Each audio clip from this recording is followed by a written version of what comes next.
There are 3 things you need to know before you retire as a Washington State employee. The first thing you need to know is that all of your income, especially if you're relying on a pension, Social Security, is pre-tax, meaning that no taxes are being taken out of it. So if, like most people I work with, you guys live by what you guys take home. Yeah, I take home whatever it is, $5,000 a month, $8,000 a month, whatever it is, and we base our budgets off of that. Now, when it comes to retirement and your pension check says, hey, you're gonna get $2,000 a month from this, you're gonna get $2,000 a month from Social Security, in your mind, hey, well, I got $4,000 a month to spend. That's not the case. Taxes haven't been taken out yet. Unless you fill out the paperwork to have taxes withheld, taxes aren't going to be withheld by default. You have to be the one that determines how much to be withheld from your pension check and from your Social Security check, as well as any retirement distributions. You're in charge of how much taxes are being withheld. If tax laws change, you need to be the one that goes to them and say, hey, I need to increase my withholdings. If you don't, you're going to get caught off guard later, and you may be stuck paying a higher tax bill at the end of the year. Another important thing to understand is that if, or should I say when, taxes go up in the future, it's going to directly impact your take-home pay. For example, if your retirement income is, let's say, $5,000 per month, pre-tax, let's say you hold 20%, you take home $4,000. If taxes go up to 25%, now your take-home pay is only $3,750. So you just lost $250 per month just because the government decided to raise rates.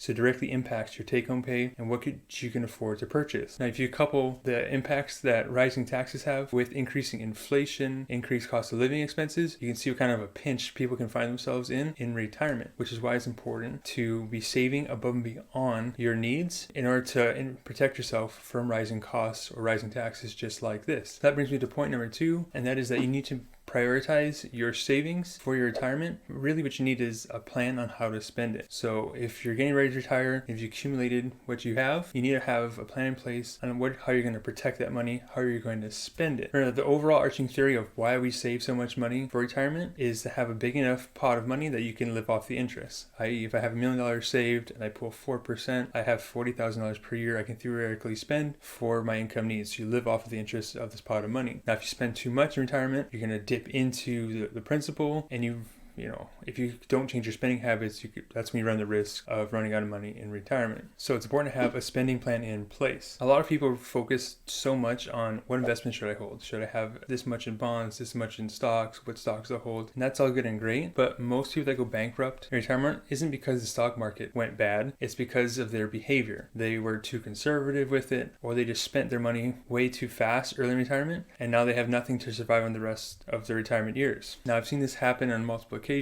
And the overall reason why this happened was because they didn't have a plan for it. They let their emotions get the best of them, and they subscribed to the mindset of, I need to be debt free.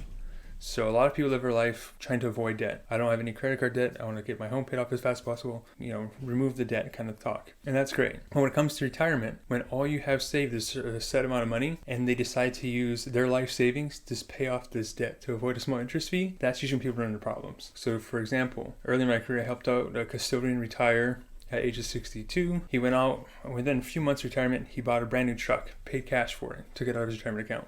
$40,000. And he even told me, hey, I'll pay my own taxes on it. A few months later, I get a call saying, hey, I need $10,000 for the taxes because he didn't have the cash on it. So here he is, 6 months in retirement. He already spent $50,000 of his retirement. He only had maybe $200 to begin with. So 25% of his retirement income gone with less than a year on an asset that is going to deteriorate over time, right? You're not going to get an ROI on it. But what's worse was he did this because he wanted to avoid having a car payment. He didn't want to pay the bank, back then, the 2 or 3% interest that would have been gone within 5 years anyways.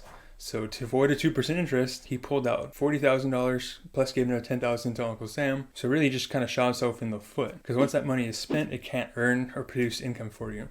So it was really an expensive move, and it was just kind of the start of the snowball for kind of the rest of his years. Fast forward 3 or 4 later, a couple other decisions like that, he has no money left, and he's, only in his, mid to late 60s. He still could have another 10, 20 years, and he's got nothing, to pull from should he need extra cash. That was just because of this whole gotta get out of debt mindset. Happened again with another lady I helped out once who wanted to have her house paid off. She didn't want to have a mortgage in retirement, which you understand if you have less bills, easier to retire on, but they had the income from pension security to cover it easily and still maintain their standard of living, but they didn't want the debt, so they pulled out $135,000 out of plan 3, one lump sum, paid the house off. Now, of course, that came with a $30,000 tax bill on top of it, so $160,000 of the $200,000 gone within 1 year just to avoid the 3% mortgage. much. So you can see why behavior is a big contributor to why people run out of money early in retirement. And none of those cases was the stock market bad at all. It was all because they wanted to pay off their debt. They didn't listen to sound reason. I couldn't reason with the numbers with them, telling me it didn't make sense. They were just, I need to pay off the debt. They did it. Now they're out of money and,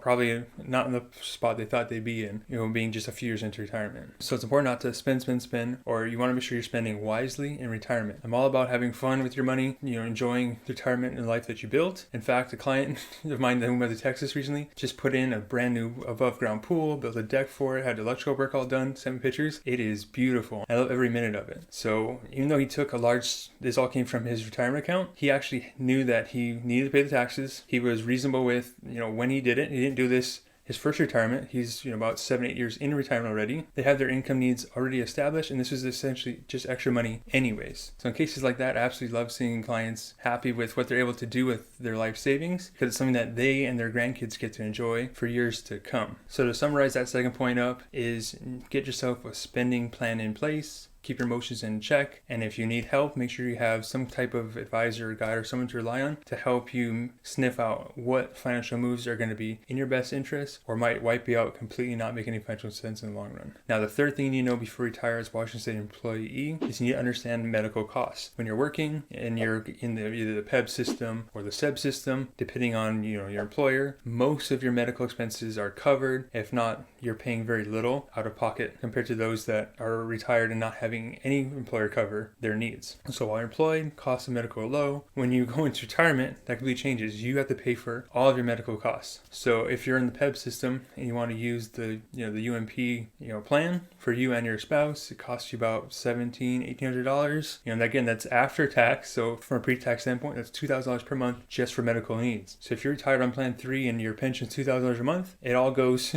back to the PEBB system just to cover healthcare. So it's important to understand that healthcare costs in retirement and what they are, because a lot of people, when they're budgeting for this stuff, they forget to add medical costs to their retirement budget. They always have mortgage, food, other basics they're used to paying while they're employed. They forget to add medical costs, and if they do, they don't realize how much it actually does cost. Now, the cost is only until 65, then it drops down. Of course, you get cheaper plans, but then you kind of open the doors for other issues arising and seeing kind of unforeseen medical events happen. And the thing to remember is that when it comes to bankruptcies in the United States, medical debt accounts for 2 of every 3. So it's the leading cause of bankruptcies in the United States. And if you want to save money by getting the cheapest insurance possible, chances are it's not going to work out in your best interest in the long run. You're just one accident away from bankruptcy. And if all of your money is in Plan 3 deferred comp and you get a bill for $10,000 for some procedure you had to have done, remember that the cost isn't $10,000 now. If you pull the money from that account, now you got to pay tax on it. It's probably going to cost you $12,000. Now, when that $12,000 hits your tax return, it could affect how much of your Social Security gets taxed. It could affect your rates for your Medicare premiums. So remember that if you earn too much money, Medicare may raise the rates on you and your spouse for the next 12 months just by going 1 penny over the income threshold. So it's important that you take the time to understand your different medical needs and you get the right insurance plan for you and not just go with the cheapest one to save a couple of bucks,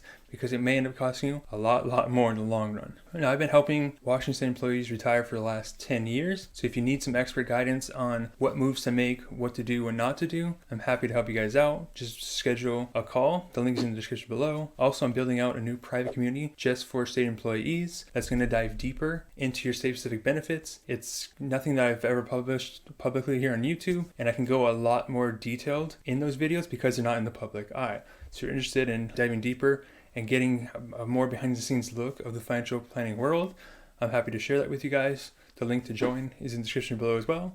And until next time, remember that your future depends on what you do today.